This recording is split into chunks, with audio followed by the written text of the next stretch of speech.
Oh, welcome back to the Radio Games Club. We have Tommy here today. It's Alex, Tommy, and I. We're here to chat about Tainted Grail: The Fall of Avalon, um, because we're the three that wanted to do it. I We listen. have- If we could, I would drag Wyatt in here, and we could just listen to him sniffle. to in be fair, his Wyatt noise did play a significant chunk of this game, but is still in his RPGs are not fun to me right now era. Um, it was like I don't really want to just say I wasn't enjoying it, so he gets a pass for this one.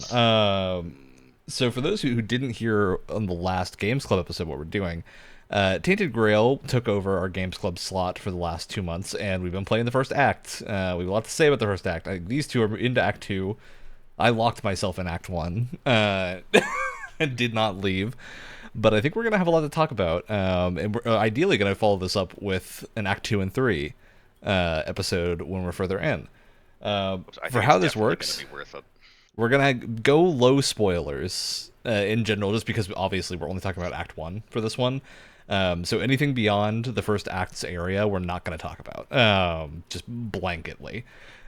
Anything within the first act, we will likely spoil by the end of this, ranging from side quests to main story.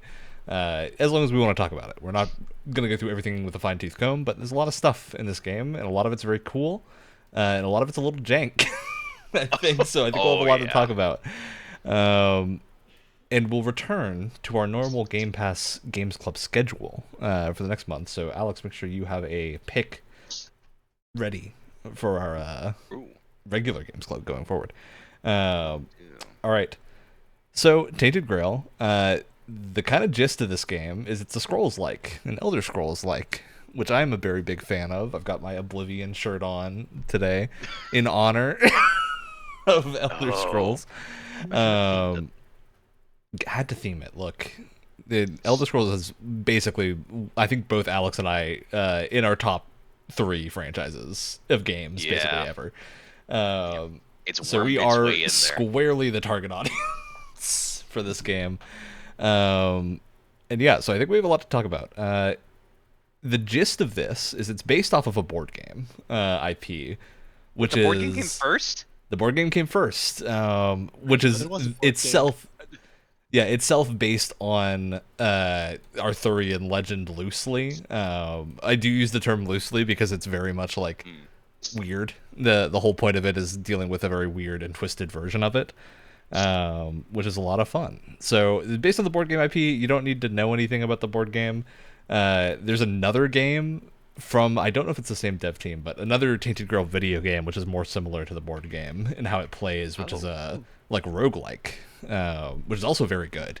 So there's a bit of a franchise going on with Tainted Grail Is it right from the now. same developer or? I'm checking. Yeah, it actually is, which is very impressive Huh. considering completely different gameplay style. It's like a deck building, not quite deck building, but like tactics roguelike thing. It's very good. So, yeah, cool franchise about essentially weird horror King Arthur is kind of the pitch. Oh yeah. Mixed with a little bit of H.R. Geiger stuff. I think it's quite fun. They So really first, I nailed just want to the get like H.R. Geiger aesthetic. thoughts from everyone on first playing this game. What's your immediate first impressions from Tainted Grail? I've been having a lot of fun with it. I do want to point out, I think the thing that really tipped me over into giving it a try, Mm-hmm. just because I didn't really know what I was getting myself into when I started playing it, was the soundtrack of all things. Super Not to say good. that a soundtrack is not important, but it makes a very strong impression out the gate, and maintains that through every track that plays.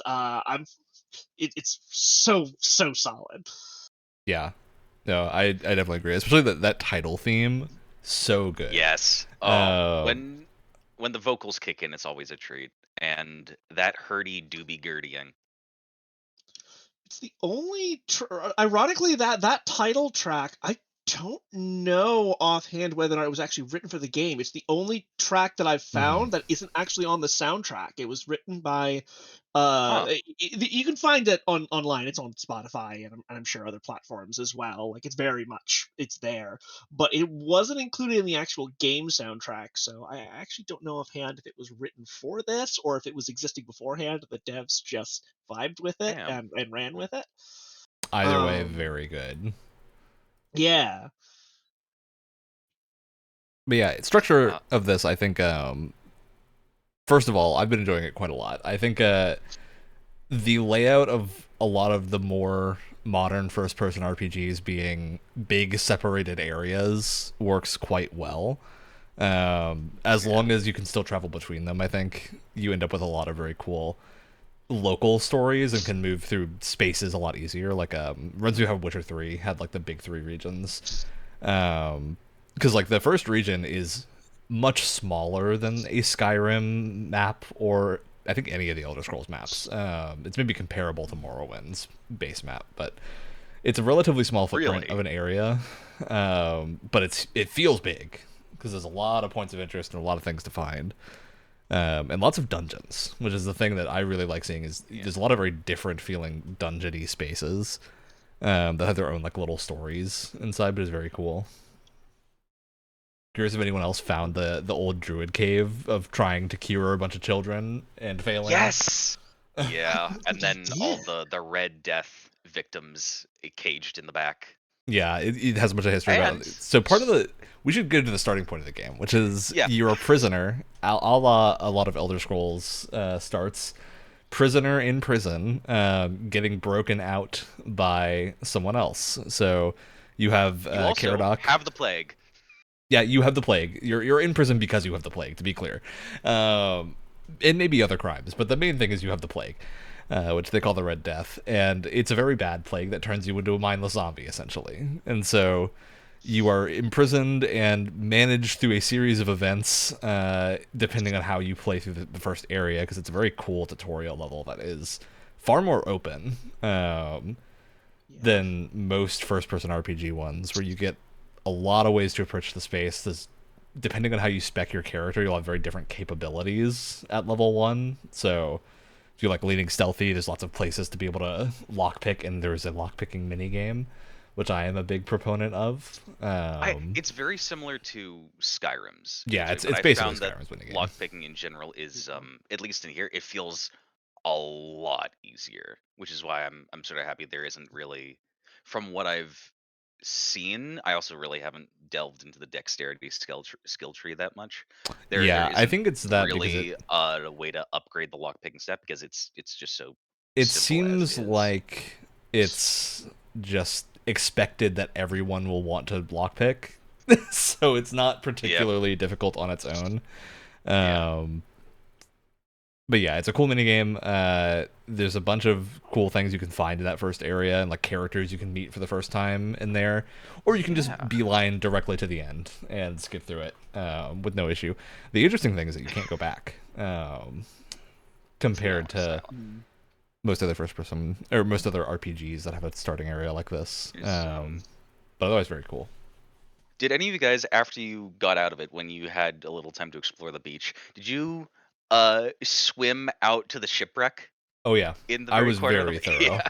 yeah. No, I didn't. I should preface by saying that I'm not an explorer. I'm usually that kind of player who does beeline through the story. With Hmm. this one, I very much took the approach of I need to check as many boxes as possible. So if I could find a quest, I was dropping everything to do it before I would like carry on with the Yeah, story and things like that.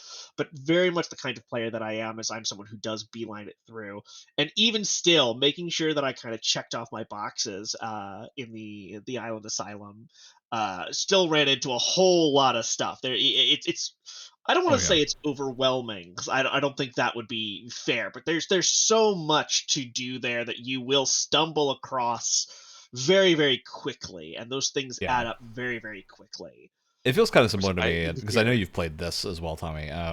The opening of Baldur's Gate 3 and Divinity 2 has that same amount of like Yes, openness that you can just kind of rush through very quickly, but there's a ton to do and discover in that initial area if you want to.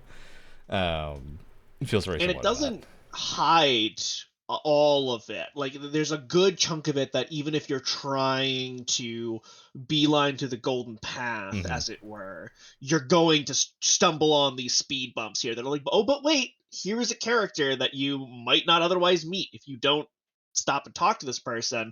You're going to at least run into them. It does a good job of kind of guiding the player towards at least trying to see things, even if you are the type like me who just wants to see what happens next.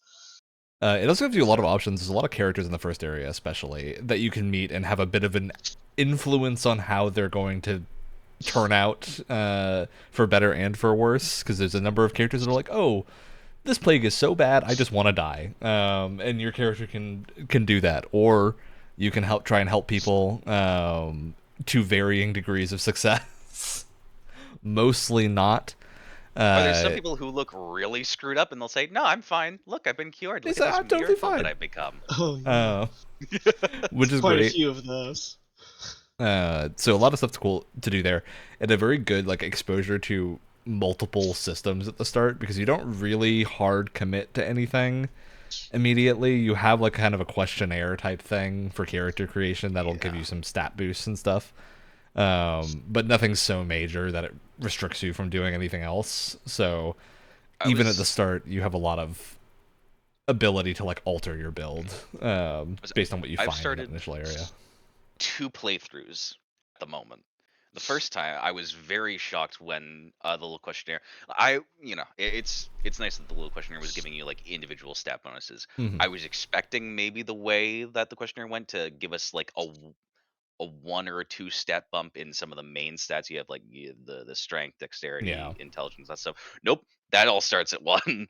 And in my experience, this could be a little bit of lack of experience with the game, because I did mage for my second playthrough, or am doing mage for my second playthrough, and started with big heavy like two-handed melee, just screw people up with the axe or the hammer type deal with my first one. Oh boy, I feel like it takes a lot longer for a heavy melee playthrough to come online with the relevant stats that you need to get than it does for Magic 2. I think it's more that you're more... I don't know that it's about coming online, but it's more you're restricted really heavily in what you can use until you have the stat requirements. Yeah. And mages have a little bit of that, but at least like most of them are locked to spirituality, so you're basically just pumping one stat. Compared to if you're doing like a dex fighter or something, you're gonna need to split between strength or dexterity or endurance to equip whatever gear you're wanting to equip. Whereas mages, it feels like you can be a little bit more single-minded in how you approach that, and it works out fine. Though I have hit a point with I'm doing a primarily magic playthrough, which is not what I was going to do, but I found myself enjoying the magic enough that I was just like, okay, I'm just hard committing to spellcasting rather than doing like a spell sword build that I was going to do. I assume we've all also spec'd into minions quite a bit as well. Oh yeah. Yeah. Combat wise, it definitely, like, I don't want to suggest here that it's like unbalanced or something like that, especially when it's like a PvE experience in the first place. But it definitely, its combat is, the numbers game is oriented around a 1v1. And so, but there are definitely a lot of challenges that you'll face even early on that require you to take on 2, maybe 3 guys at a time, and later on even greater numbers. And it can get pretty overwhelming pretty quickly. I'm also doing a spell sortie playthrough here. I don't have access to like shields or things like that, which definitely I think skews my perception of that a little bit here. But summons are great for that. Just the utility of there being a thing that takes aggro from you is like my summons. I've spec'd into basically them being out buffing me as much as possible rather than them actually doing anything. So I just run around with very cheap summons and 5 of them that are giving me an immense amount of buffs, which is a fun build. Like you running around with a giant pack of wolves just around you is very fun. That's one of the things that I think this gets really right compared to Elder Scrolls, at least the more recent ones, where Like Skyrim, your summoner build is you have one summon for most of the game, and maybe two with Yeah. specific items and perks. Whereas this, you can very quickly get the ability to have like 3 to 5, depending on how spec'd into it you are. And you can mix and match as well, which is very cool. If you like load out multiple equipment slots with summons, you can build a little party of summons for yourself, which is very cool. And lots of cool stuff like that. And quick weapon swapping as well is very fun because it means Yeah. you have hotkeyed it's a two-hand system, very similar to Skyrim, where you have a left and a right hand with things in them, which is still not my favorite. I like the Oblivion system of I can have a sword and a shield and still cast a spell, which is like my only gripe with the game, is I wish I could have a sword and a shield and still cast a spell. Which you kind of can do, but you have to hotkey press it rather than actually being kitted out that way most of the time. So Well, well, speaking, I guess, lightly on the weapons, the thing that I have seen here that I haven't seen in a lot of, Scrolls-like games is the weapon types. You have your typical melee weapons. You have swords, axes, Yeah. spears, shields, things like hammers, things like that. For magic items, instead of like just the spells or staffs like in the Elder Scrolls, or tomes like in Avowed. That's a Yeah. fun little bring back. You have wands and you have cubes that are like these cool little like arcane fidget toys that you can charge up by doing specific types or amounts of damage before they unleash a devastating effect. Yeah, And there's it a seems whole like they thing can where you charge with a huge variety. I just found one earlier today that charges based on summoning, and then will like buff all of my summons when I've summoned yep. 4 things, which is very cool because that lends itself to a build where your summons are replaceable rather than permanent, where you're just like constantly summoning so that they buff themselves. And then the wands are neat because they're kind of like shields, but for mages, where they have it's weird. the ability to block. I've routinely struggled with which hand is the right hand to put the wand in, because it's just a bonk stick. You can't cast spells from it, to my knowledge, but Yeah, you that can was Yeah. been my parry or experience as block with well. it. So I think really the only place for it is in the left hand usually. Yeah, because I tend to want them to be a parry and not an attack bonk stick. My current favorite one is the electricity one, where it gives me I think 33% more damage and a 50% chance to do 50% of the damage dealt to 6 surrounding targets. Yeah, that one's very 6 cool. I surrounding haven't targets. found that one yet, but I've been using the one that lets you bounce projectiles back at the attacker, which is very fun because you can parry projectiles with it. Ooh, nice.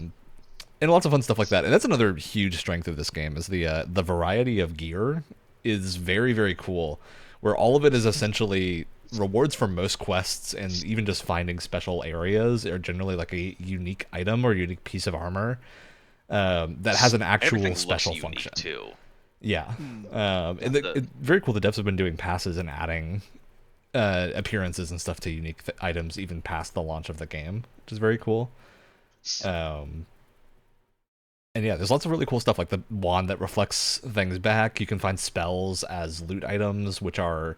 Your favorite spell, the rocket launcher? Yeah, my favorite spell is the rocket launcher, which is essentially just a fireball spell, but it is comical because most of the game there isn't really a physics system that's relevant. When you hit something with this fireball spell, they go flying in a comical way, very akin to using a rocket launcher in something like Grand Theft Auto. And that's become my build, is running around with the spell that takes up my entire mana bar to cast, but tends to one-shot almost everything. And it's very fun to try and like land that, because it's hard to actually hit with. So I'm basically running around having my summons tank things while I charge up crazy spells in the background, which is quite a lot of fun. And there's lots of differences between, like, you have freezing spells, shock spells, fire spells, all your general stuff, as well as like blood transfusion ones. Yeah, I've stuck to that. I've stuck to the blood transfusion and the life transfusion for healing, because I feel like it's They're very better cool. to have the two effects of, okay, you're dying a little bit while I'm doing this as well, so I can sort of multitask with that. Yeah, and the cool thing with all the spells is they're built on a 2-stage activation, Yes, basically, light and where heavy you have a cast, tap yeah. and a cast and a hold to cast. Unlike Skyrim, where it's generally you hold to charge a spell and then shoot it off, or you hold and it continues firing. in Tainted Grail, you generally have two functions for a spell. So you either have a click and it will do a specific, generally less damaging thing, or if you hold, it will charge up and do a usually harder to use but more damaging thing. Like fun ones, like you have your little basic lightning shock spell, and if you charge that one, it becomes a chain lightning, and stuff like that. So very, very cool. They've got a lot of variety too on those heavy casts. I know I've found Yeah. a lightning spell that turns into like a bolt from above. There's I still need to. It's this an also gives equivalent to like magic missile as well. That like as you Yeah. charge, you get more and more and more of Yes. the little darts that you fire. I found that this game has also very much given the scrolls like game experience where uh all three of us have found vastly different like Mhm. items and armor for what we're going through. I found spells that I have somehow forgotten to be able to find on my first playthrough versus my second, and vice versa. I there are I on my first playthrough I completely missed 2 dungeons and 2 whole enemy factions in the first area. Wow. Which is wild. That's impressive. I do think I still haven't found one of the ones that you mentioned to me. I can't remember And then which also one, but I I know I found haven't found them. you can get a pet. You can find a pet in the first area too. Yep. I have uncovered too. I don't know if any of the rest of you did the chain with the crazy rich woman wanting the seaside Yeah. shack. Yeah. That Do leads to you- an insane like romance plot. Oh very funny. no, you chose to romance her. Well, I haven't done the rest of the quest, but I'm at the point where I can choose the quest to do it. But it's really funny because she's essentially she and her husband don't get along, and so both of them basically want to divorce the other, but won't actually do it because of politicking. And so you have like her wanting the seaside mansion, and then he runs away and pretends to have been caught by bandits. And then has you like cut off a finger, or he cuts a finger off himself. And you can choose to give him a healing potion out if you have it. To fake his death. And you can either like let him go or convince him to go back. And then I basically just did like, okay, just leave. Option, and it gives you a bunch of stuff. But it's very cool because most of the quests have a very, very varied outcomes based on what you're doing. And that's a lot of fun because you'll have quest chains that have some very good and very bad outcomes, or ones that are a little bit more gray, like this one dealing with there's like a corrupted druid stone circle that you can find.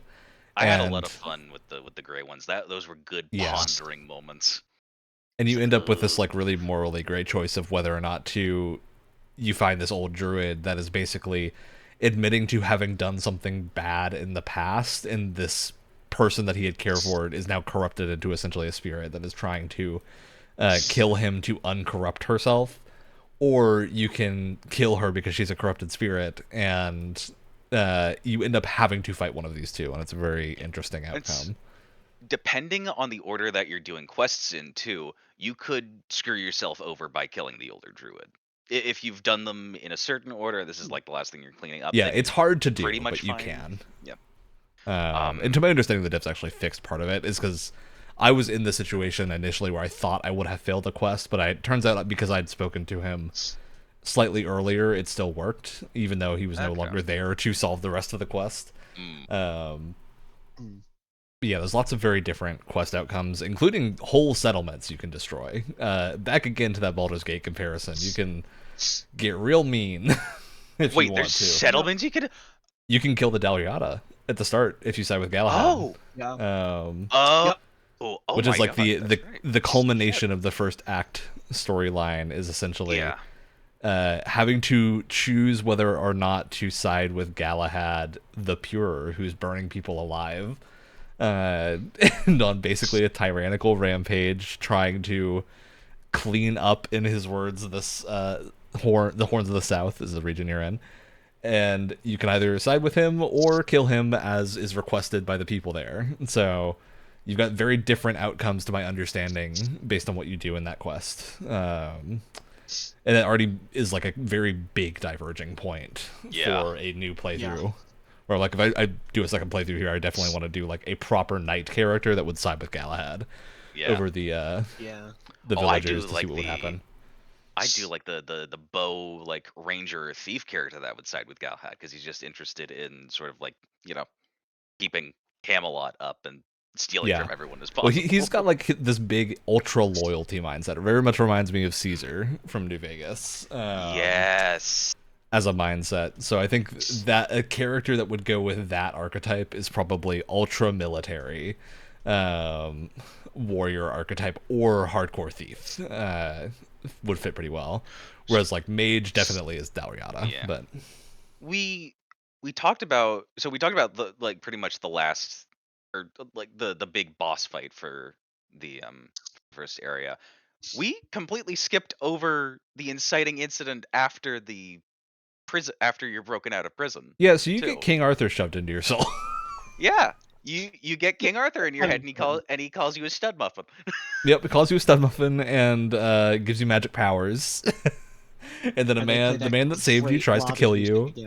That's true because he wants to finish off and like permanently kill King Arthur's soul, which in I guess the Tainted Grail lore, something happened to King Arthur and he is like now like has this legendary hero or undying status where his original body still very dead. You find that in the H.R. Geiger sarcophagus in that one area.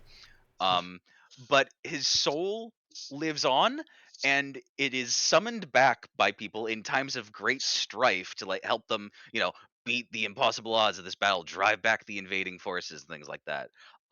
Problem is, each time he does that, and this is something you learn on through like lore throughout the story quest, each time he does that, the weirdness gets worse.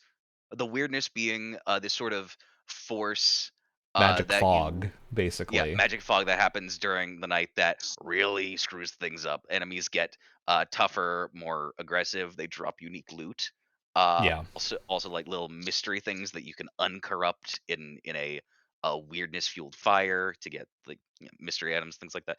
It's a big part of the lore is they build these things called menhirs, which are essentially small magic fires that will prevent the weirdness from encroaching. That's a major system of like the tabletop games, and the roguelike game as well is balancing like your resources to light menhirs so you can actually rest from the weirdness. And the idea is generally that things are in a cycle. So this is explained by Caradoc a couple of times, but I think most clearly at the end of Act 1 where he's like, King Arthur has come back before, and any attempt to stop him from resurrecting has failed in the past. So the idea is you get to the resurrection and then either, according to Caradoc, kill King Arthur and hopefully stop it from continuing to happen, or you side with King Arthur. Again, this is from first act only, so I don't know how any of this ends, or if this is even what will happen. But that's the setup as kind of the main conflict, is whether or not you're choosing to side with the King Arthur that is speaking to you in your soul at campfires, or whether or not what you uncover is going to lead you to be against King Arthur, which is very interesting. Also, the first artifact that you go after to try to make him whole again, because that's you're trying to get get his power up, get his soul, is Excalibur itself, which is in a statue. And I was very surprised, though I guess not really, because you're still in the first third of the game. You don't get to wield Excalibur, as far as I know. Yeah, maybe later. You might be able to. Maybe later. But at least at the start, there are quests that could send you back to different regions. Yeah. So it's a very interesting setup. And go ahead, Tommy. I was gonna say it's probably good to point out that without getting too deep into it here, is that unlike the Island's Asylum, which is where you first start at the little tutorial zone, you are not locked out of previous zones when you do advance. Yeah. So if you don't finish something in Act 1, it's there to go back to for the most part. Yeah, as long as you don't destroy the settlements. Yeah, that's true. That part will stop you from doing some quests. Good idea to do them beforehand. So there's a lot of leeway and different options here. And the main like through line of the first act is not actually particularly long. Like I'd say you could reasonably get through the entirety of Act 1 with maybe 4 hours of actual story game bits if you were being really, really beelined. It took me about 20. So Yeah. there's a lot of extra stuff Oh yeah. to Do you boost guys you have up. a favorite side area or side cave? Not even just anything. It can be connected to a question. I'm just talking areas in general. Yeah, Because I actually, love the weed there's. cave. I would say there's a couple places like that. And we're heading. There's of course there's the quest line with the chef, and I'm pretty sure you both know what I'm talking about. I don't I think haven't you done Uh-huh. this one tipped yet, a I hand on think. that one yet. Oh, Um, no, the you chef. definitely have The because you cheese have. spell, right? Oh, Yeah, yeah. Yeah. Basically, this yes, game's that equivalent one. of Sheogorath. Yes. That one is just in and of itself is just so wild, and it's a very good like it's a tone shift, but it's a well handled. It's narrative levity is what it is because yeah, the world of Avalon within Tainted Grail is this kind of Really the grim sucks. darkness of the 41st millennium grim dark world. But the game itself makes sure to pump moments of levity in it at very regular pacing if you go and discover it. There is stuff Yeah. like that side quest there which is very silly and fun, and definitely but it doesn't feel like dissonant from the rest of the game. It very much still Hmm. feels enmeshed in the world. There's just weird stuff going on. But there's that one, but there's also a quest that you can do to seek an old shipwreck. There is a Yes. wealthy lady who will ask you for assistance in looking for an old shipwreck, and it sends you on this wild manhunt for this old ship that sunk off the coast of the Horns of the South.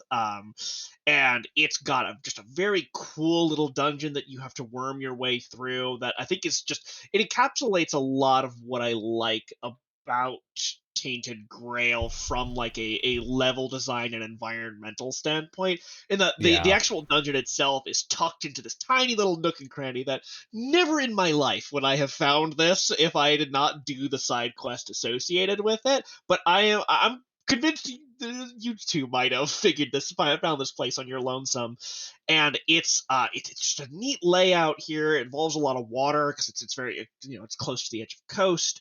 But the boss at the end too is Mm. very imposing, very dramatic, has cool attacks. He's a big martial broody character, but he's got a magic sword that shoots wave attacks, so he's got a ranged Hmm. option for you. He's well prepared for whatever it is the player is throwing at him, and you get to keep his cool sword afterwards. You get that Yeah. power Yeah. return, which is always. I think there are a lot of RPGs that are not keen on letting the player fight the cake and eat it too. Yeah. And Just get the but fun thing. Tainted Grail thus far has never disappointed me on that. If you see a character do something cool, except for maybe teleporting, I have not figured out if there's any kind of There's teleportation not a yet. lot I of doubt that there movement. is. But There's not a lot of well, we have movement the through ability to stealth areas, dodge, and a lot of not a lot of enemies really take advantage of that. Some Hmm. of the human ones will dodge, but if it's not like a gnarly little thing like a red cap or something like that, it Yeah. really Oh won't god, try to be those are ridiculous. mobile at all. And so like some of the really big scary caster ones, there's another boss in the northern parts that teleports across its boss arena if you hammer it too much. Um so barring that, Oh yeah. if a boss has a cool move, chances are you're gonna get something akin to it if you challenge them. Everything is kind of worth what it does what it says on the tin and is worth the investment if it looks Hmm. cool. Yeah, it's very cool how much variety there is in the things that you get from these quests and stuff because it has me thinking about a different playthrough. Like that's I think the strength of this type of thing, Yeah. as with Baldur's Gate, is I've that you encountered so many bows that have made me want to do like a dex yeah build you where just I'm just like, find a thing and you're like it this is doesn't fit right cool. now. And speaking about your movement thing, I did find I don't know where I found this, but I found the recipes to craft a stag like weapon set. and one of the items is a shield that makes your dash distance huge when you dash with the shield, and you get like a special. Those are from the Stagfather shrines. Yeah, special like If you ramming. complete them, you get the materials to. Ooh. Yeah, I'm Yeah, interested in trying the ramming. Seems like a fun warrior build archetype.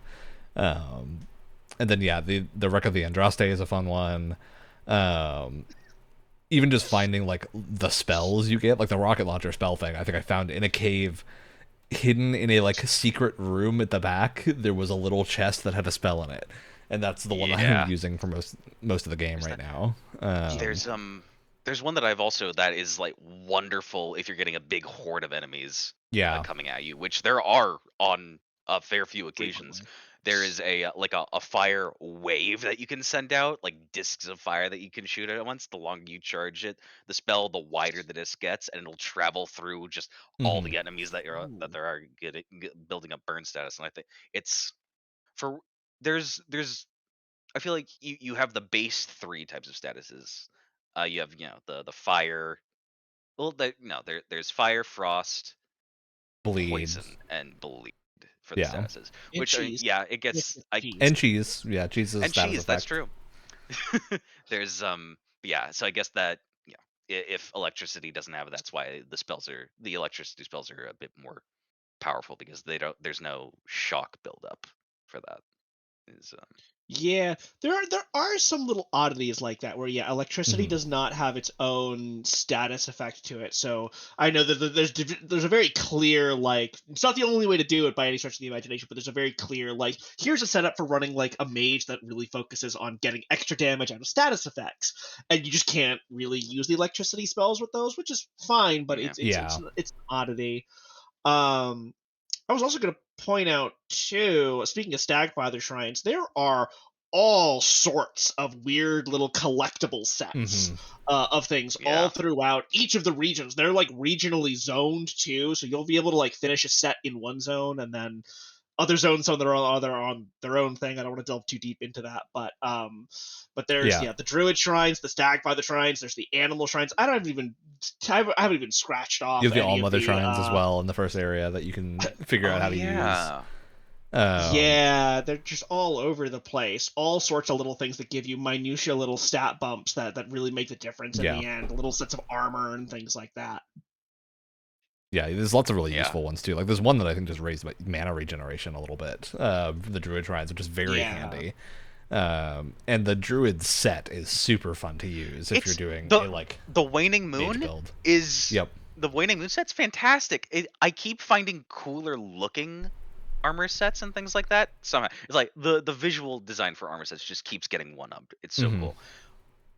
But none of the stat bonuses have suited the mage playthrough as well as the Waning Moon set, which I'm just I have like a mix I want to of find Waning a reason Moon to switch, but and Spellslinger and Battle Mage, I think, were the 3 sets I found that I'm using pieces of. I have the 4 Dweller helmet on currently because it gives just a flat 50 bonus mana along. Yeah, I think that one I didn't have the stats for. I wondered it up, but it does seem interesting because the like Waning Moon one gives you really good mana regeneration, which is very useful. And there's clearly like an archetype too to build for like a low health and mana build, which is very interesting. If you can like keep your mana mostly restricted, it'll give you a bunch of spell power, which is very cool. There's a weapon that plays. There's probably several weapons that play off of having low mana or or low health too. There's robes that I currently have. If I'm under 25% health, I get 20% bonus damage on spells. Yeah, I think I have the same ones. I think the design for this was really good, and it definitely is the beginning of teaching the player patience and things like, okay, you are absolutely able to bite off more than you can chew. Go quests, do some other fun stuff, come back later. The Blood Lake. Yeah. That's a super fun one because you find a guy in this little blood lake. If you go underwater, there's a big scary door. That scary door, there's Mallory hanging out there, and you can talk with him. And if you finish that conversation, you have to fight him. And Mallory is very high level compared to this when you start out and can first find that area. And is very much a like come back here later guy. And when you come back there later, it's very cool what is behind that door. And you learn a lot of fun stuff about the world. and get some cool spells, and another cool boss fight that has like an Oh intro god, yeah. cutscene and stuff, which was hilarious because Alex had warned me how dangerous this boss was on his playthrough, and then I walked in and 3-shot him with the That's what you get when you Yep. do a martial build and then you walk into a room of a lady made out of blood. Yep. It was great. Instantly exploded. But yeah, it's very interesting how like rocket launcher spell. the game is not leveled from what I can tell in the way that Skyrim is. Instead, it's very much a world that does not care what you are, and will be more dangerous in the dangerous areas and less dangerous in the non-dangerous areas. And it's up to you to figure out which of those are. Yeah. Yeah, no, it does. It doesn't scale to the player at all. It has very much a set difficulty, which was Yeah. definitely something I have noticed throughout my playthrough, just in general, as well. As I remember, not being. I'm playing on like the medium difficulty, and I recall not being too overly challenged in the island asylum. Like it felt appropriate for what I was capable of at the time. Things kind of generally, if I Yeah. took a swing with a sword, I did the amount of damage I would expect it to. Getting to the Horns of the South was a rude awakening. Even the like simple enemies by the shoreline and things like that suddenly took Wolves like are a third crazy of the at level damage it 1. was doing Yeah. beforehand. Yeah, the starting the Horns of the South does not care at all about what level you are at any given point when you're playing through it. It is you're gonna find very quickly that the things on the in this world are in fact scary. They are in fact dangerous. It does lend itself to when you get to your first settlement, everyone's going, yeah, the stuff outside's terrible. We don't want to deal There's with a reason this. we're all stuck in here. Wolves. Yeah, it sells that to you really well, but it makes the early part of the game challenging, like surprisingly challenging, especially with how the tutorial plays out. And that ends up horseshoeing around as you continue to play through Act 1, is because the enemies don't scale up in difficulty either. At some point, you hit a power threshold in that first zone where you don't fear anything anymore. Because you can you out level the zone a little bit and you can kind of just stomp things as they show up. And it's also super dependent on what your stats are, because I wound up doing primarily spirituality for spells, but also a bit of endurance because of the armor set for druids requires endurance. And endurance is crazy valuable at early levels because it pumps your health up by a ton. And very quickly I was like, oh, I can like tank hits to a degree that I was not expecting as a spellcaster because of just the volume of health that I have compared to what I was starting at. It's to the point where like I think I put like 6 points in and wound up at double, if not triple, the amount of health that I readily had access to. And so you really end up a lot stronger for that. And then like bits of armor make a big difference where the druid set, because it requires endurance, is a little bit heavier and a little bit more armor. So you end up with a better overall survivability there.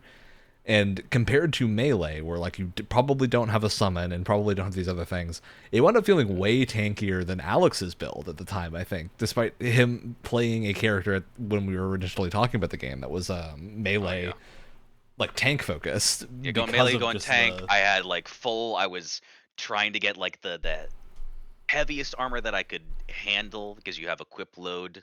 Yeah. Thresholds. There's light, medium, heavy. That'll like determine overall your movement speed bonuses and how many dodges you can do in a row. It's dodges and regeneration extensive for both mana and stamina. Regeneration. So spellcasters are incentivized to be low because of that.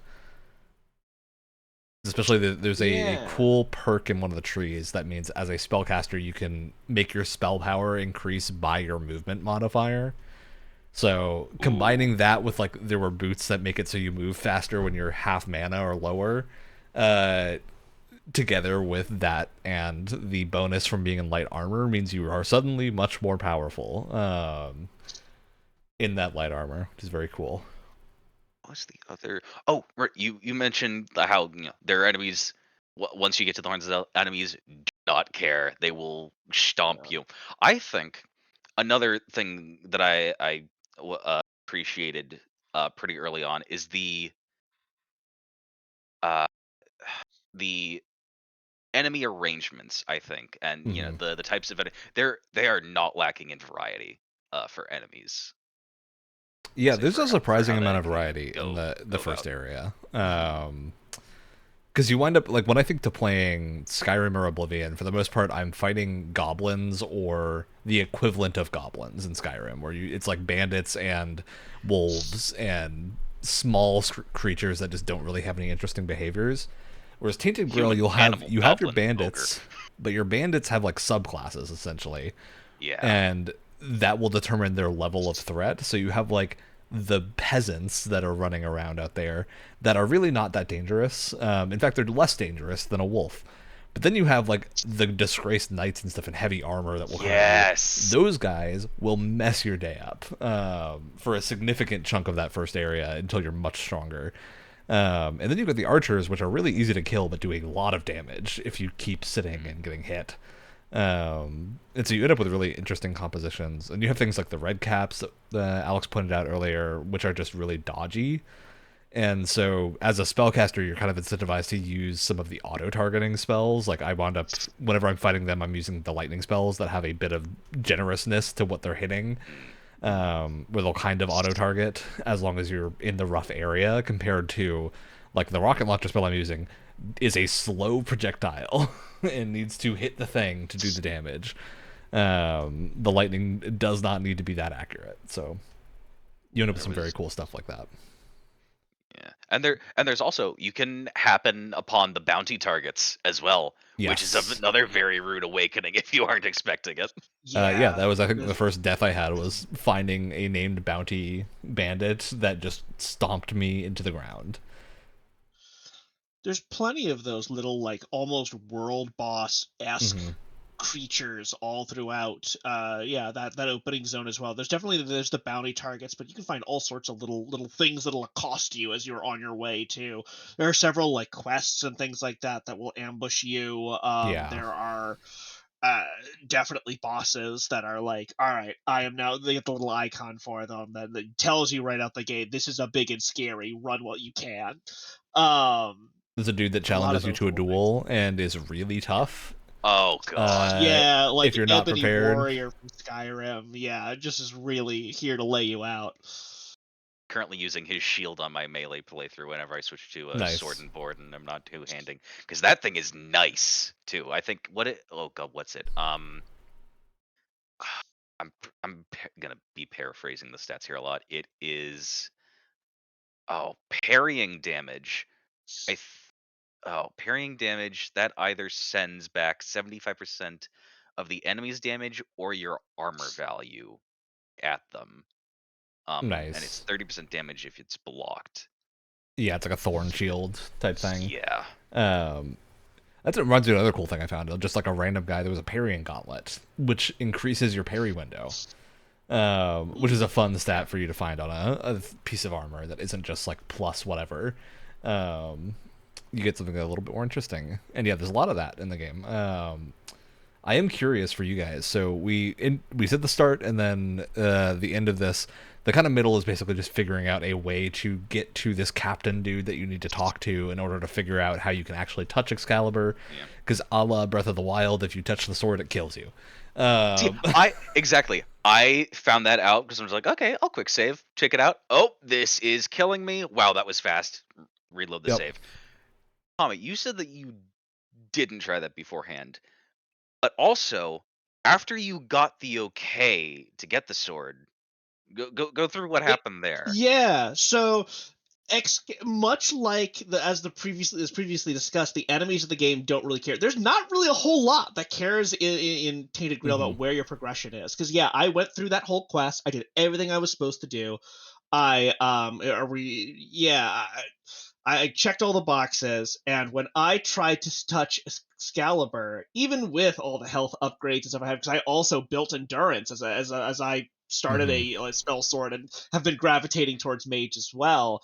I did not have enough health to survive touching Excalibur no matter what I did. I ended up, what I had to do was I picked up a spell that healed myself actively as I held the charge. I had to heal myself through touching Excalibur in order to advance the story.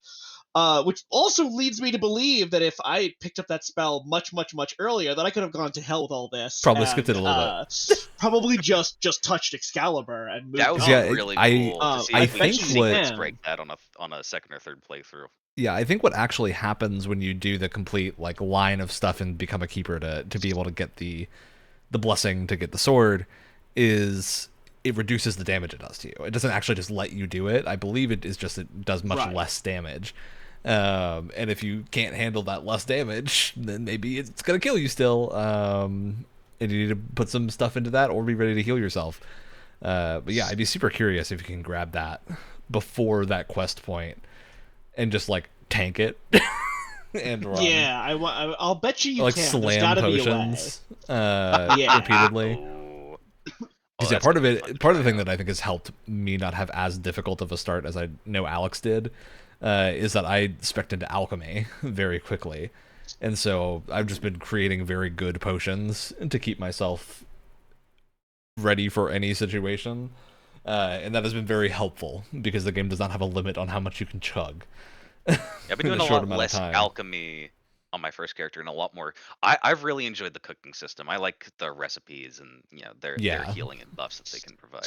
Gotta get that sour herring and cheese.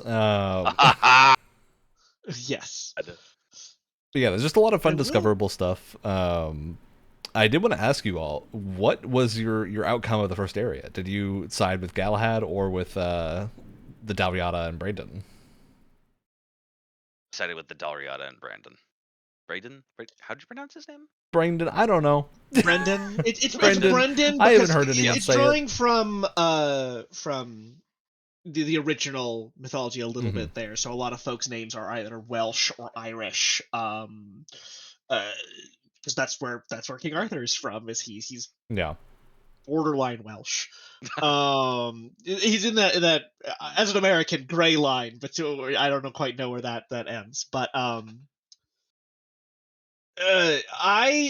did side with Brendan and the Dalriada because I think that's very much narratively what the game kind of positions as the good guy run. Mhm. Is that they very much takes. It doesn't take a hard stance. I don't want to paint the image here that there's like a renegade and paragon option here. There like kind of is, but they're a lot softer. And definitely they position siding with the local and the local peoples and the small peoples is the good guy route. They definitely position you to want to choose Brendan and One Eye for that choice. But I was I do like Arthurian legend, and I didn't Yeah. know it was a board game and how much it was or wasn't going to draw when I went into this. I basically went in blind on all of that stuff. Mhm. And so when I was told that Galahad was going to be in the early part of the game, I was Yeah.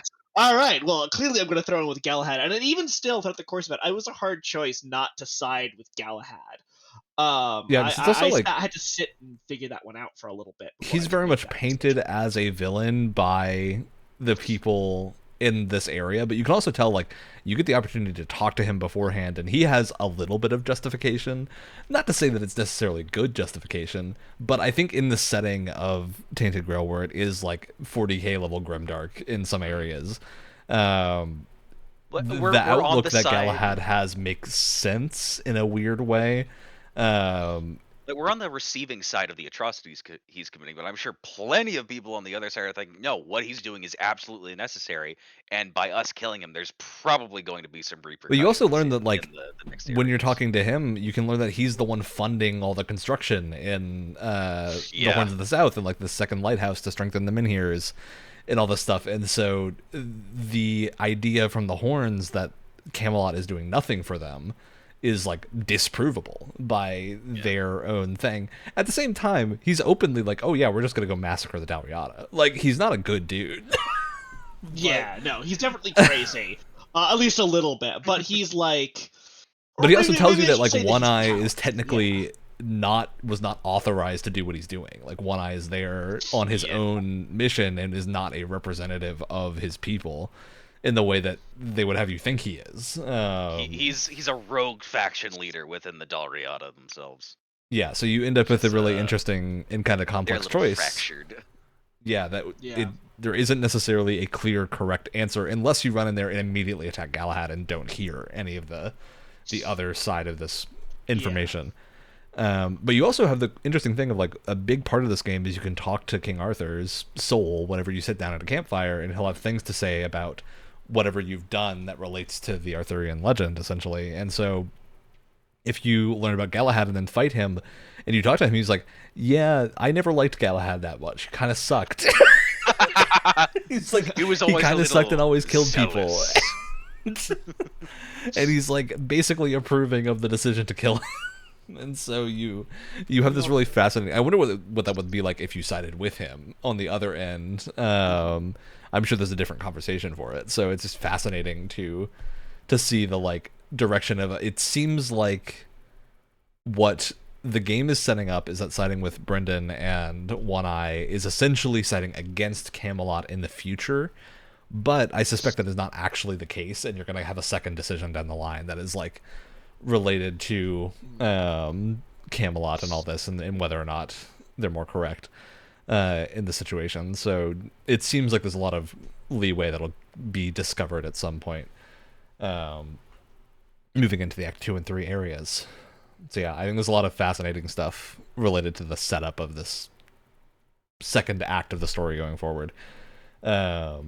What I am curious about is like how lengthy the second and third acts are going to end up being, because the first is pretty quick, and there's a fair amount of like discoverable stuff that will give you context that changes a lot of the information that you receive. So going forward, I'm very excited to see where all of that leads in the other areas. I think there's also at least something that I've gone back on my first character. I haven't necessarily gone back on my second character yet for this, but there are, once you get like the relic for each location, Mm-hmm. you might have noticed during your exploration, Yeah, there was a there door that you are couldn't open. there are sealed doors pertaining to each of the relics. So once you have the power of Excalibur, there are, from what I've found, two dungeons. One of them is lore based with a character with a To my knowledge, there are fantastic character more. design. I believe I found 3 doors. I haven't been able to get into any of them. Because I just unlocked Excalibur yesterday, and so haven't opened them up yet. But Do you not want me to say what's behind the other door then? I mean, you can mention it if you want to. Yeah, I think it's. I know from what I've heard about the structure of these, is that there essentially is in each area, one of them is a story important thing, and the other 2 are dungeons. If there are multiple. So the dungeon that I found that I went to was on the smaller side. I forget if you were able to read the name dungeon before going in there, Mhm. but this is the one near the fun kooky little monster merchant. Yeah. That you can visit. Yeah. It's the Tomb of Lancelot, Oh yeah, I think you can read the name on that one beforehand. which I just haven't gone in yet. awesome to read. That sent chills down my spine. I'm just like, oh, I cannot wait to get this guy's loot. Give me Erendite right now. But yeah, the lead into these cool discoverable areas is super fun. Where it feels like this and Avowed, I think we're very good at making it feel like these side quest spaces or other discoverable areas were like adventure things to go do, compared to a lot of the time in Skyrim you might just stumble upon an area that has very little in it, because it's a quest location for later or something. Whereas Tainted Grail seems to be like, if you fall into a quest location, you can still go through most of it and do the things. You just may not know a specific bit at the end or something. And then when you go talk to people, they might be like, oh, you found the spot, and can have things to say about it. So it's been very By cool. that same token, I know I've run into a couple spaces that are just like, no, you can't. You don't have the requisite stuff to be in here. Mm-hmm. There are definitely some instances where the game will stonewall you if it is one of those type Seawall's Tomb. locations where like, yeah, and I can think of a couple other places offhand as well, but I don't quite remember what acts they're in, so I will refrain. Yeah. But the game is not afraid to go, if this is like a location where that it's tied to a quest and that's all that it's good for, it just won't let you in there unless the quest is. The cool thing with still Sewell's Tomb specifically is it does let you into the tomb. It just doesn't tell you the hidden Yep. doors there, Yeah. because you don't have the thing Right. to interact with it. So you can still go in and marvel at what this weird little ritual is, and pick up some loot I from probably the get other attacked areas. by the corpse eaters who are lurking in the corner too. I Yep, died yep. to them. And then head back out. Because yeah, I think you're meant to be like, oh, what is this? And then you'll learn later. It For has a a couple of really these things. the lore that they're working off of for this game, how they've organized the setting and all that, how just level design too. They really know how to put a spectacle in front of you for area reveals. I think this does a really good job of leading you with an intriguing mystery Yeah, of for sure. the setting. Yeah. It's a very similar thing to like I think what the strength of Morrowind is a lot of the time is that like leading mystery being what pulls you to places rather than uh, directly being told to go there, which is very fun. Not to say that you aren't often directly told to go places, but there's a lot of exploration as well. That's very enjoyable. I am super curious. Did you guys do the Necromancer quest? Oh yeah, on both I playthroughs think so far. so.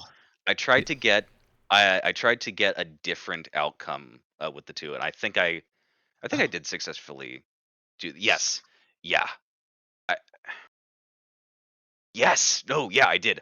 On one of them, this is really this. I think this was the first quest that I really saw that was, oh, these people know how to do like intriguing. Okay, turn this premise on its head. Quest design. Yeah, I bring For that some one of up those. specifically because I played through that one I think 3 times just because I was really curious after I finished it the first time, like what the Ah, other potential conversation outcomes were. Because essentially this quest is there's a necromancer that has been causing some trouble in the local town, and one of the folk is like, "Oh, can you please go just solve this problem?" And you can first of all just go in and just kill the solving the necromancer, problem. just solve the Just problem, solving and the that works. problem. Or you can talk to them because they're not aggressive Yeah. at the start. Because Yeah, the, he's the just most there. aggressive thing they say to you when you go into their lair is like, "Oh, mind your feet. Please don't scuff the circle." And it's very interesting because there's a ton of like really specific dialogue that can happen in this one, depending on a few things. Of Oh you've got yeah, a bunch of they're in stat the check dialogue. You've yeah. got dialogue based on if you've talked to the alchemist of the main town. Will have some things to say that you can use in this conversation to get a better outcome, or quote unquote better, right? Because none of them are necessarily bad or good. It's just what you think is the right call here. And the most fascinating one is because I was a high spirituality character going into this. The only thing I had was high spirituality stat, and if you follow the high spirituality line of thinking, you basically convince this necromancer that he needs to ritually sacrifice himself in order to get Yeah. closer to death to understand what's going on. And as you follow that line through, it's really interesting. It's an interesting into the quest, and you have dialogue with another character in this tomb that you can go do about it. Or the what I wound up going with is the option that I wanted to keep after trying the few different paths is going back and talking to the guy at the start and the alchemist, and you can get essentially a pathway to send the necromancer to go become a healer instead. And so he Yes. forsakes Yeah. necromancy, That's the one that gives I you got. his spells and stuff, and then leaves. And so you can run around with a little skeleton army now and become the problem. Yeah, Um, that's the one that I got on my spirituality character. On my melee character, I did the one where you convince him to kill himself. It's like, no, that makes sense. That works. Okay. Hold my stuff. I'll be right back. He's not right back. He's not doing too well. Well, And it's the he other does technically succeed at becoming a resurrected zombie. He just doesn't say yeah, but Yeah, he he anything. does doesn't necromancy keep that himself. spark of self, Yeah, which is as Yeah, far he as we can tell. fascinating. The other character that you talk to at the beginning of the tomb dungeon, also another thing where you could probably easily accidentally like go in guns blazing and try to attack him. He is one of the resurrected minions who is essentially like the keeper of the graveyard. Well, the thing is, He but he's tests your not memories and things like that. resurrected by the necromancer that's there. He's No, been he's there for a not. very long time. Yeah. yeah. which He was is super resurrected a long interesting. time ago, and then he talks about going into cycles of like, taking a nice long nap and then waking up. Yeah, needing there's sleep been again. multiple necromancers coming here, and the cycle thing is kind of important because that's a running theme of Tainted Grail is the idea that everything is in a cycle. Like King Arthur has appeared and reappeared multiple times already. It's not just here he is; he's happened multiple times, and it's very clear that some of the characters are essentially living in a cycle in a similar way. So it's very Yeah, well, fascinating. one of the things they point out, speaking of cycles, there too, is that the Knights of the Round Table are titles as Yeah. much as they are people. Like the Galahad that you meet by the end of Act One is Hmm. not the Galahad that fought with King Arthur upon landing in Avalon. But the dudes are also very, very similar to each other, which is why this guy has been chosen to inherit that Yeah. title. There is that cycle as well, which I find very, very interesting to have gone in that direction with the Knights of the Round Table. Yeah, especially because it's not necessarily just that as well. Like Sewell is a good example of Sewell is still technically the same person. He's just in a weird little pod Yeah. underground. We And then you've learned got Merlin's not been up to some good stuff. look, Merlin committed some war crimes, and sometimes that's the cost of King Arthurisms. And then you learn Caradoc is the same Caradoc who's been around the whole time and was essentially the success of Merlin. Um, when you're talking to him at the end, so yeah, there's some fun stuff in that Did you guys conversation. choose to fight Caradoc after you pick up Excalibur or gain I did not. Excalibur's He power? didn't even give me an option to fight him. We just Oh, had a nice he gave me conversation. the option to fight him. I kicked his ass, and he said, "You'll change your," and he went sulking off like, "You'll change your mind eventually." Yeah, and when I don't change my mind eventually, and you come to take King Arthur from me, I have the rocket launcher spell. Yeah, It's he gave fascinating. me that choice. I did not. I stuck with him because I feel like he'll be better. He'll be more useful to me down the line. And I think, speaking again of cycles here too, I think that's a line of thinking that Tainted Grail really encourages. Is Hmm. as you start interacting with things, you realize quickly how interconnected it all is, and that there are seeds to be planted for later when you're Yeah. going through Act One. That you have to carefully consider those decisions because you never know who might be a character. It's like a Souls game almost, where you have no idea where this character is going to show up again, if they're Hmm. going to show up again. But you What the want to be repercussions mindful of about killing Galahad might end up being. Oh Like, yeah, I'm right. I'm excited to see like if Camelot revolts against me or something like that. It's like, hey, maybe don't do that to our envoy. We're gonna kick your ass. yeah, Yeah, it's really versus yeah. fascinating and the setup for all of this. Um, and yeah, the area itself has so much to do. Like I still have, I think, over a dozen side quests in my list Oh of my things to do, gosh. despite being The very Hydra. thorough. Mm. Yeah. In doing quite a few of them, there keep being more. There's lots of fun ones too. Like there's one of the quests for the Daliata is you can go into one of their mines and basically do a little bit of a mine delving to rescue someone from madness, which is a cool mini quest you What? can do. It's very short. Oh, they're mines, not the mi- Oh yeah. Yeah, the mines, not the mines. There are mines you can go into, but they're not part of that quest.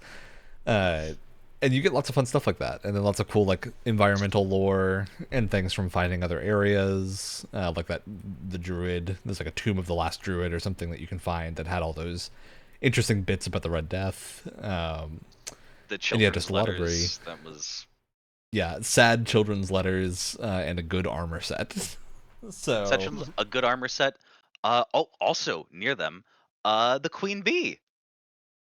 mm, Have you accepted the invitation of the Queen, I've Ryan? not done the Queen Bee stuff yet. Oh, But yeah, there's lots I of very think fun things That to one's find in this area. interesting. Yeah. that one is interesting.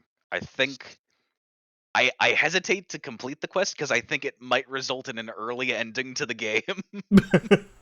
um, so I'm not sure I want Bring to. on the bees. Yeah, Like sometimes the bee ending is the right ending. but you do get a bunch of good potions and an interest. I say an interesting summon. I used it a few times and it got a little outmoded, or I haven't found the niche for it yet. But it isn't. But it is a unique summon that you Yeah, can get from very her. cool. All And a right, so poison sword. we've been through a lot of the content, a lot of the side quests we've done. Are there any other like major quests that stood out to people they wanted to mention before we move on to overall thoughts? Major quests. We've done the graveyard. Um, not so much a quest thing as a particular mechanic, but one thing I think the only thing that has stood out to me as something that I actually didn't quite vibe with is the consumable system. Mm, I Yeah. find the consumable system very unnecessarily clunky. It's so for starters, unlike Skyrim, which we've referenced a bunch because it's yeah. definitely patterning itself off of that. You can't use almost any of your consumables directly from your inventory. You have three slots. You have a first and a second slot, and then a Hmm. autofill slot, which I don't I think it think it ever just quite takes explains food. what that It just does. takes whatever Yeah, your which food only is. Seems takes to be. food. It won't take any potions or anything that you have in the first place. And it's also the only slot that will. Reason why it's called an autofill slot is that if it empties, it will autofill with something else that can go into that slot. But that selection's super limited in the first place. And Hmm. I Mhm. haven't messed with it enough to really get a sense of what the criteria is for what the next thing it pulls in is. But I'm sure there's some. There has to be, right? Um, so the way that it works is if you want to be using your healing potions or mana potions or potions that increase your like attack speed or things like that, you have to slot them into these first two slots, and then you have this third slot that's only ever going to be used for food. You don't have those slots hotkeyed either. You can't.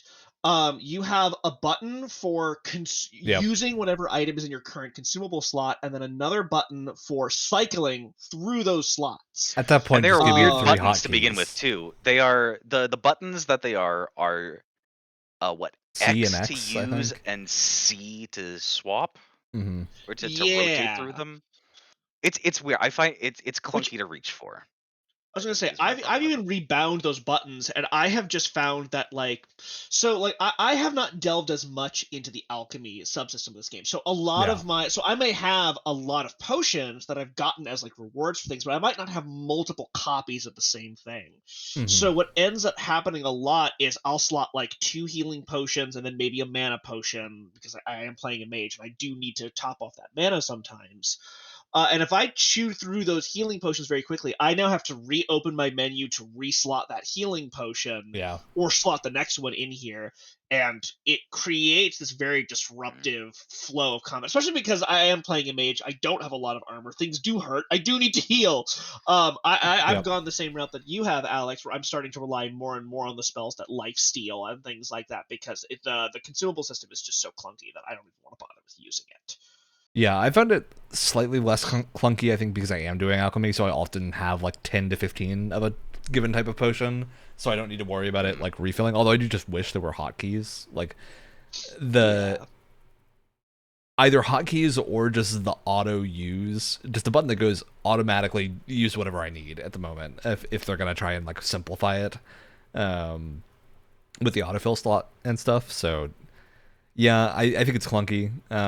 It's not the worst thing. I am curious how it feels on controller because I imagine the reason it works the way it does is Ooh. because of Mm. controller bindings. Fair. It's probably Um, the D-pad for controller. well, I'm guessing. I don't know because on controller I'd imagine weapon swapping is D-pad, but I could be wrong, right? Like I Mm. don't know if that's actually the case because I've not Could played with be. it. I don't know if it'd bring So up the wheel for that. it's something I do want to mention because I'm we haven't sh- talked about it much because we're mostly playing spellcasters, at least in the current playthrough. The melee combat is clanky in a good way. I It's think got a that good weight to it. it's Parrying got a feels nice when solid you're able to parry pull it system. off. Yeah. Yeah, it has very serviceable combat animations in a way that Elder Scrolls games have never had. Yeah. So Yeah. it feels dramatically less clunky just because the animations for combat are pretty tight. And so using individual weapons and stuff and actually parrying and attacking feels very solid. And there Um, is a great deal of unique weapons of all yeah, varieties. there's tons of cool To weapons and stuff to there's use. there was an interesting weapon, an interesting axe weapon that you can find pretty early on in Act 1. I think it's all if you're just traveling along the beach, you can find it. There is an axe that drastically reduces your mana for like Mhm. 20 or 30% bonus damage on top of what you already do, which Yeah, is it's very which is really cool. neat. I think another Um, tangentially related system to that we haven't really talked about is the leveling up and skills and stuff. You have a bunch of attributes, as with most RPGs, mm, that you rest at a campfire. If you leveled up, you can put points in whatever you want to put points in. And then you have a whole bunch of perk trees with a huge variety yeah, of perks to use that can range pretty heavily in how useful and interesting they are. I do think it is baseline much more interesting than Skyrim system for the most part, but I do think it definitely has some of those skills that are just like, I don't know why I would ever take this. It also has a number of skills that I think mathematically are just traps. There's a yeah. few. There's a bunch of percentage increases where it's like, well, this feels like nothing. I can't feel the Well, it's difference. fascinating because you have like, if you're in the spirituality tree, which is the one that I think most of us have been using on our current playthroughs, you have like a skill tree for wands and cubes, which is very good because it has a like plus 15 blanket spell power thing as the first skill, Yeah, as long as you have a wand in your other hand, which is like tremendously useful. The problem is that's actually kind of like build restricting in a way that isn't necessarily fun because now I can't have two spells out without being penalized for it, essentially.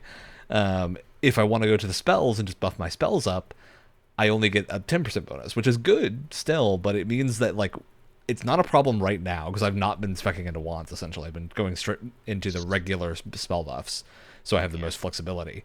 But I imagine down the line, once I've maxed out that skill and don't have a thing to put my points into that will raise my spell power, I now have to look for a different thing. And it would probably be that wand thing.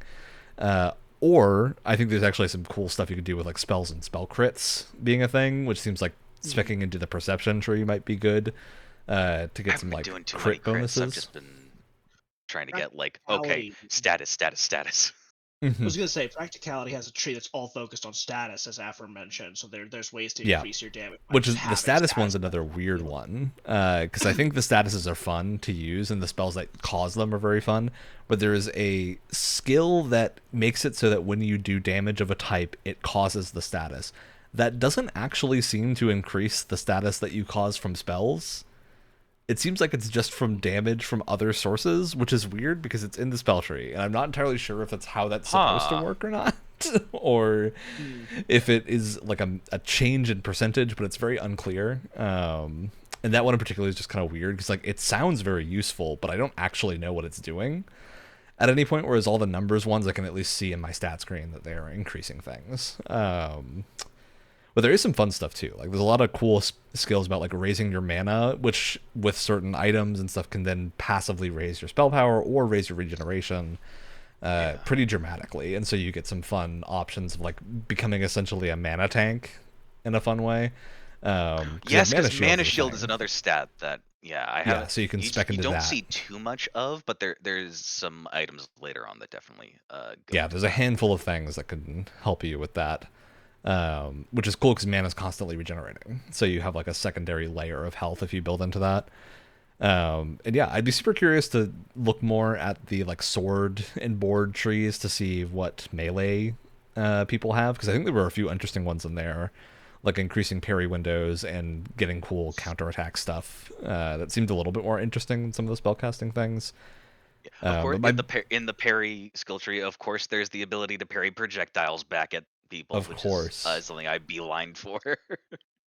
I'd be remiss not to point out too that it's freeing, so it's nice, but it is a little odd too that there's not there seems to be some kind of disconnect between the skill. So the skill trees are all grouped together based on your six core stats, yeah, but there doesn't actually seem to be a whole lot of completely connection unrelated. between those stats and the Yeah, skill trees. So like I've kind of like not evenly, but I've dispersed my points throughout all six of my stats here. But there doesn't actually appear to be anything that stops me from just dumping all my skill points into like perception, which I've dumped like basically nothing in, and like having access to all of the perks that like a well spec'd like archer rogue type might Yeah. had. Not that it's beneficial to me. So it's nice that you don't have to worry about the prerequisite like level of your stat in order to invest in certain skills if they're part of your build. If you're just trying to beeline it to a particular skill node, you can do that. But at the same time, the only thing that really seems to require you to actually level any given stat is equipment. Yeah. Spells and armor and weapons all require you have to be at certain stat thresholds, and your skills are basically completely independent, or your skill trees at least are basically completely independent of that. Yeah, it's almost very Diablo 2 in how that system works, where it seems like mostly your stats are used to determine what gear you can use, plus the passive buffs, which range pretty highly in how valuable they are. Like if I weren't playing a mage, spirituality would be functionally useless, which is fine, right? Because that's part of the build crafting. But endurance is always useful because endurance is going to give you health, and it's going to give you an increased weight limit for your gear, which is very handy. So yeah, there's a lot of difference in that. I think I do like the trees being open to anything as long as you put your points in sequentially. But there are also, it has the problem that every game that with non-combat affecting skills has of, if I want to play the game, I have to get my combat skills good enough to be able to tackle the harder challenges. There's an entire tree about like crafting and doing some other non-combat-y stuff. I'm just not even looking at it. Because... selling price is in practicality, where you can up the percentage of goods that you sell. Yeah, it's just one of those where it's like so out of the range of what would be helpful to what I'm doing, even though it's a convenient thing to have, that it's just not really been something I've looked at, which that's a problem with a lot of games, not just Tainted Grail, and I'm not sure what the solve inevitably would be if you have those systems, aside from just separating those skills into their own things. Like, loosely, older Elder Scrolls games solve that by having them be their own skills that you increase by doing them, without the need for like perks being assigned competitively with weaponry and stuff. But yeah, aside from that, I think generally the system is really interesting and has a lot of cool stuff you can do. It's a little bit more meaty than most Elder Scrolls games, just through the skill trees alone. All right. So we talked about leveling, skills, visuals are really solid, I would say, for this as well, especially for an indie project. Really, really good direction of the art style here, where it has that grunge that I think is going to age well. Yeah. Because it doesn't, I wouldn't say it tries to like show off graphically. Yeah, like the fidelity on any given asset is not that high, but the art style comes together really well across most of the game. All right. We talked about soundtrack, we talked about all this. Okay. Any other thoughts on anything that we didn't cover that we want to mention before I go to overall opinions? We've hit on. I definitely want to leave like some side quest stuff to talk about for people who, if they're listening to this and find it interesting to find it on their own. But I think that's most of. I'll throw in voice acting. Skyrim runs into the problem where, like, you can tell that it's like the same couple voice actors being reused for the vast majority of NPCs, and Tainted Grail has not really suffered from that, at least that I can tell. Not to mention that the this is southern Britain is where this is coming from here, and you've got a good range of because the Picts are represented here, so you've got Scottish accents, you've got Irish, you've got Welsh, you've got the English, you've got a diverse range of accents that are like appropriate regionally here. They all sound legitimate. They don't sound too much like Americans trying to do accents from that region. They sound like genuinely people who are from that region or have very genuine sounding accents. It's good all around, and everyone's talking. You've got a very clear sense of character. It's well voice acted. It's good across the board. No complaints, no notes. Especially King Arthur's voice is, whoever is doing that voice, they could not have made a better choice.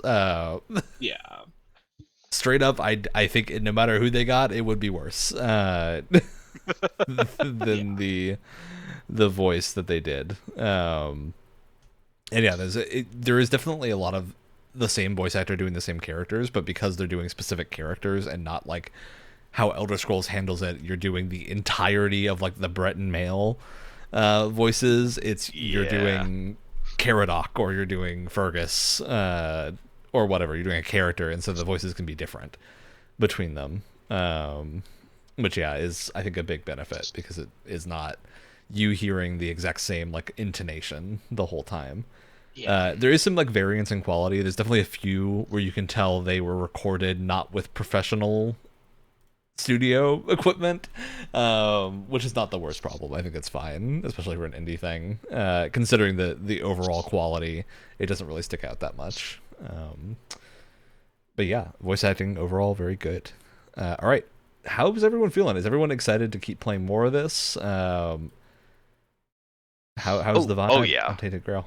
I've gotten both characters so far deep into the second act. Yeah, I'm excited to dive really in. This. I'm really excited to see where the story goes. The different ways that it can split too, since I'm working at two characters who are pretty much on the same level at the moment as well with the amount of content they've completed.